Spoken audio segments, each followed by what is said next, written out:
रसिका हो, मी रेखा बैजल. माझी एक लहानशी कथा मी आपल्यापुढे वाचते आहे. जेव्हा परमुलुखातले कामगार आपल्या मुलखात येतात आणि काम करतात, तेव्हा त्यांची कशी दैना होते, हे मी या कथेतून सांगण्याचा प्रयत्न केला आहे. कथेचं शीर्षक आहे सपान. चंपा आपल्या नव्या झोपडीत मेंदीभरले पाय ठेवत होती. भाऊ वडील ह्यांनी तिच्या डोक्यावर आडवी धरलेली चादर बाजूला केली आणि पिपाणीचा आवाज थांबला. ए छोरी चल अंदर आ और ये दाणे सिर पर से फेक दे. आता तुझ्या माहेरचं सुखदुःख त्यांच्यासोबत, म्हणत सासूनं तिच्या कपाळावरचा पदर आणखीनच नाकापर्यंत ओढला. तसं पाहिलं तर चंपाचं रूप काही फार झाकण्यासारखं नव्हतं. काळी सावळी चंपा दिसायला सुमार. खरं तर तिच्या आठवणीत ती आपल्या आईवडिलांसोबतच बांधकामावर जाऊन तिला जमेल तितकी कामं ती करत होती. हळूहळू तिला मोठी कामंही जमायला लागली. फावड्यानं टोपलीत रेती भरणं, एका झटक्यानं टोपलं डोक्यावर घेणं आणि ह्या सगळ्या कामात चेहऱ्याकडे पाहायलासुद्धा वेळ नव्हता. भिंतीत रोवलेल्या आरशाच्या तुकड्यात कधीतरी पाहायचं. चंपाचं हे काम करणंच तिच्या सासूच्या नजरेत भरलं. माझ्या पोराची लुगाई अशीच काम करणारी हवी आणि अशीच का हीच हवी, सासूच्या मनानं घेतलं. तिनं चंपाच्या आईला विचारलं, हमें तो कोई रोक नाही है. आईनं पटकन म्हटलं. खरं तर चंपाचा काहीही भार आईवरती नव्हता. चंपा बांधकामात कसेही 200 रुपये कमवत होती. पण त्या एकखणी घरामध्ये 7-8 माणसं मावेनाशी झाली होती. चंपाचा ब्याह झाला की तेवढीच एक जागा रिकाम होईल असा आईवडील विचार करत होते. ब्याह में देखो हम कुछ ना देंगे हां, बस 2 साडी. चंपाची आई, असं कसं, सासूचा मान असतो ना. ए देखो भाई, पोरींना मागणी फार आहे. लोक पोरींच्याकडच्यांनाच पैसे देतात. आता तूच मला 2 साड्या दे. अशी काहीतरी बोलणी होत चंपाचं लग्न झालं. 2 नव्या साड्यांचं बोचकं घेऊन, चांदीचे कानातले घेऊन चंपा आपल्या गावातल्या सासरी आली. पाऊल ठेवल्याबरोबर तिने झोपडीत नजर फिरवली आणि हिरमुसली. जसं माईच्या घरची झोपडी तशीच तेवढीच झोपडी, फक्त चूल मात्र घराबाहेर होती. तिथे एक लिंबाचं झाड आपला डेरा सांभाळून होतं. घरात सासू सासरे, एक दीर, 2 नंदा, नवरा आणि ती. कसे मावणार, कसे झोपणार. रात्र झाली. सासूनं मध्ये दोरी बांधली, दोरीवर चादर टाकली आणि सतरंजी टाकली, जी माईनं तिच्या लग्नात दिली होती. चलो रे बच्चो, आज हवा में सोते है, म्हणत सासऱ्यांनी दिरांना झोपडीबाहेर काढलं. सासू आणि दोघी लहान नंदा आत, चादरीच्या पलीकडे.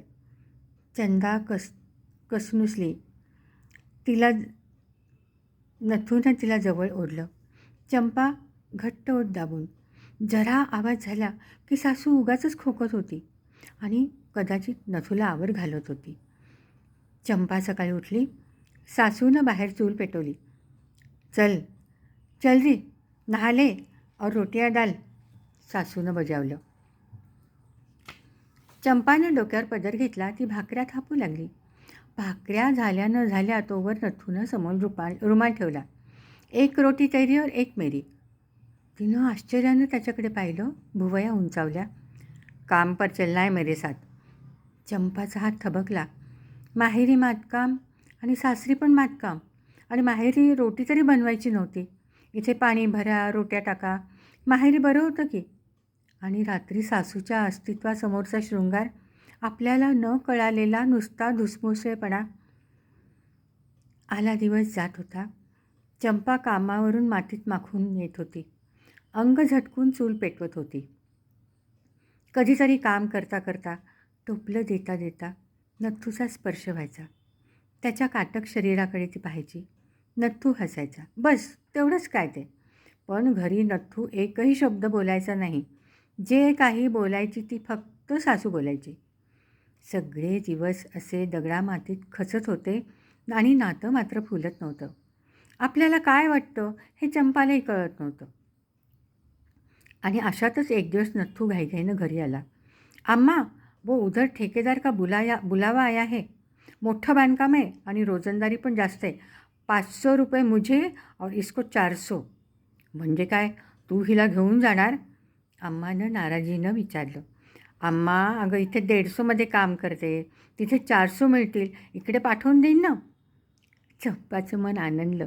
इथून दुसरीकडे जायचं दूर. दुसऱ्या दिवशी सामानाची बोचकी बांधून दोघं गाडीत बसले. माई सोडायला आली होती. सासू थोडी रागातच होती. चंपा, माथे का पल्लू संभाल भाई, नंगा सिर मत रख, नजर उस पर रख नथू. गाडी सुरू झाली. चंपानं डोळे मिटले. गाडीचा लयबद्ध आवाज, वारं, आयुष्यात पहिल्यांदा सुंदर अनुभव ती घेत होती. तिनं नथूकडे पाहिलं. हा, तो तिच्याचकडे बघत होता. दोघंही हसले. लग्नानंतर पहिल्यांदी. क्यूजी, क्या काम है वहाँ? तिनं विचारलं.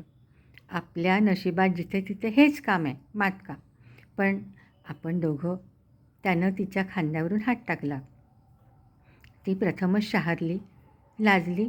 तिनं तोंडात पदर लपवून हसू लपवलं. अरे हस ना चंपाराणी, का लपवतेस? शर्म आ रही है. पहली बार देख रही हो क्या? और नहीं तो क्या. कधी मला पाहिले तसं शांतपणे? कधी बोललायत तुम्ही माझ्याशी? काय करणार चंपा, दिवस रात्र नुसते कामाच्या रगड्यात जातात. तिनं त्याच्या उठून आपलं नाव पहिल्यांदा ऐकलं आणि तिला हसू आलं. काहे हस रही हो? नाम जो लिया मेरा. तू पण घे ना माझं नाव. घे ना. नहीं नथुजी, पति का नाम नहीं लेते. अरे ले तो लिया दैया.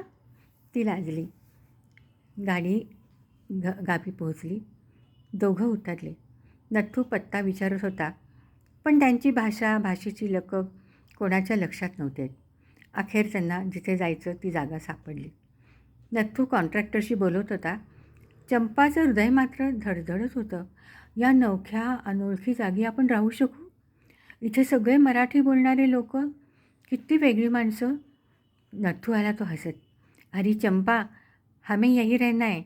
ते पत्रे पाहिलेत का? त्यात आपली खोली बांधायची आहे आणि तिथे आपण दोघं. आता मात्र चंपा आनंदली. फक्त आपण दोघं? हां, चल अब पत्रे लगा देंगे. दोघं उत्साहानं कामाला लागले. बासे आणि पत्रे बांधून छोटंसं खोपटं तयार झालं. त्यांनी आपली बोचकी आत ठेवली. चल आता इथे मांडूयात आपण चूल. नाही, चुल्हा बाहेर ये ठीक, नथू म्हणाला. अरे पण पावसाळ्यात? तेव्हाचं तेव्हा बघू. चंपाला उत्साहाचं उधाण आलं होतं. चंपा, आज मी मीठ मिरची घेऊन येतो, उद्यापासून कामाला लागायचं आणि तोपर्यंत तू चूल मांड, समोर विट्या आहेत बघ. नवीन जोडप्याकडे कामगार बघत होते. नथूचं बोलणं सुरू झालं. अरे तुम भी हमारे इलाके के है. हां, आम्ही आलो बाबा, बायका पोरांपासून दूर. पण तुझं बरं आहे, बायकोला घेऊन आलास, घराच्या किरकिरीपासून दूर. अरे इथे आपण फार डिमांड देत आहोत बरं. आपल्यासारखं काम इथले मजूर करतच नाही. तसं नाही, बायकोला घेऊन आलो तेवढंच आपले मजुरी वाढेल ना. चल खोपटी बांधूया म्हणत 2 कामगार घाईनं उठले. आम्ही पण कालच आलो देशावरून. देखो कैसे निपते हैं. त्यात काय, आपण आणि काम. नथूचं खोपटं तयार झालं. चंपानं दोरी बांधली. आता आपण दोघं इथे, ही मध्ये दोरी कशाला? सवय लागली ना. मी आता माताचा फोटो आणलाय ना, तो मांडीन. रात्री कपडा झाकून घेऊ. हं. दोघंही हसले. संध्याकाळ झाली. काम संपलं. कामगारांनी बोरच्या पाण्यानं हातपाय धुतले. चंपानं 2 भाकऱ्या केल्या होत्या. दोघंही जेवायला बसतात तो 4 कामगार खोपट्यात आले. अरे अंदर काय आहे हो? मुकादमांनी आमची राहायची सोय इथेच केली. असं कसं? आम्ही दोघं नवरा बायको. ए देख, तू मुकादम को पूछ ले भाई. मुकादम सिमेंटच्या पोत्याचा हिशोब लावत होता. साब हे सर्व त्या खोपटीत राहणार? हो, माझ्याकडे जास्त पत्रे नाही आहेत आणि तेही बाहेरून आणलेत आणि त्यांची व्यवस्था इथेच करायची आहे.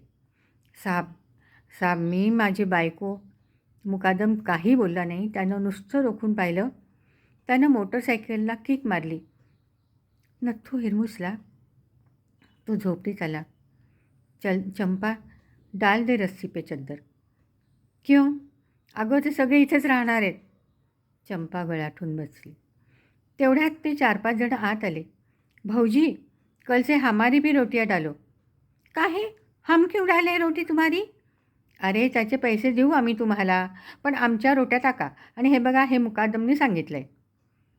चंपानं सुस्कारा सोडला. जे घरी तेच दारी आणि प्रत्येक प्रश्नाचं उत्तर शेवटी मुकादमापाशी येऊन थांबायचं. आता पुन्हा ना रात्री हसणं, ना बोलणं आणि हे बाजूला अनोळखी लोकं. कसं व्हायचं? आणि त्यात पुन्हा रोट्या थापायच्या. किती दिवस पुन्हा असं चोरून मारून झोपणं, रोट्या बनवणं. लहानपणापासून असेच दिवस काढतो. आधी माई बापू दोरीवर पडदा टाकायचे आणि आता आता आपण टाकतो. सकाळ झाली. सर्व गडी माणसं उठली. एकानं बोरचं पाणी चंपाजवळ आणून ठेवलं. भाऊजी, चाय बना दे ना. आम्ही तुम्हाला मदत करू बरं का. एकानं लाकडं आणली, एकानं माचीस दिली. कोण कुठली माणसं सगळी कुटुंबाची झाली आणि काम सुरू झालं. वर्ष होत आलं. बांधकाम पूर्ण होत आलं. प्लॅस्टर झालं, फरशा लागल्या, लाईट बसवले आणि एका दुपारी जेवणानंतर चंपानं नवीन घरातली एक खोली स्वच्छ केली, धुवून काढली. अरे चंपा, ही साफसफाई का करतेस? नथ्थूनं विचारलं. कितीतरी दिवसांनी चंपा ओठावर पदर ओढून हसली. आज आज इथे झोपू आपण, हम दोनों अकेले. नथ्थूलाही हसू आलं. अरे चंपा रानी, आज देखूंगा तुझे जी भर कर. धीरे बोलो, वो भैया लोग सुनेंगे. ऐकू दे, त्यांची काय भीती. चंपा उत्साहात वाळूची 4 टोपली जास्त टाकत होती. मध्येच नथ्थूकडे पाहून हसत होती. नथ्थूजी, बोलो चंपाजी. मेरी माँ कहती थी मेरे पीठ पर एक तिल है. हो, मैंने तो नहीं देखा. तुम्ही बघून सांगाल ना कसा आहे तो तिळ? हां, आज देखूंगा ना. गालात हसत नथ्थू म्हणाला. दुपार ओसरत आली. चंपानं फावडं टोपलं धुतलं. हातापायांवर केसांवर भरपूर पाणी घेतलं. भाऊजी, आज जल्दी काम बंद कर दिया. हां, अर्धा तास तर आधी काम बंद केलं मी. थकले मी. दिसत तर नाही भाऊजी, चांगल्या उत्साहात आहात. आता दुखणं काय आत असतं भैया, ते बाहेर कसं दिसणार.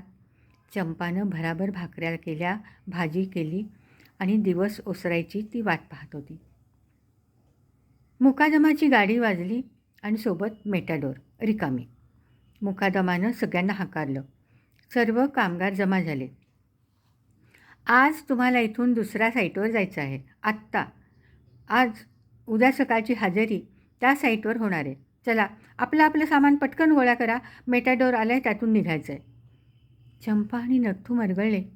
साहेब साहेब, आम्ही उद्या सकाळी येतो ना. नथ्थूनं हात जोडत म्हटलं. नाही नाही नाही, आत्ता निघावं लागेल.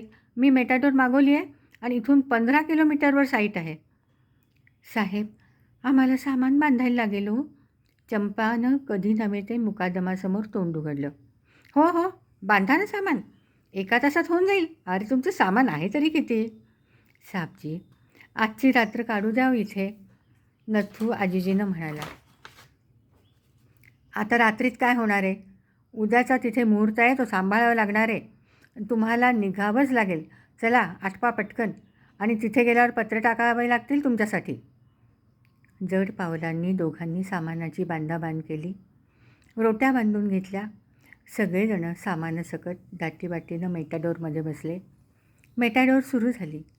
चंपाच्या भरल्या डोळ्यात ते स्वच्छ केलेलं घर स्वप्नागत ढवळलं आणि गालावरून वाहून गेलं. धन्यवाद श्रोते.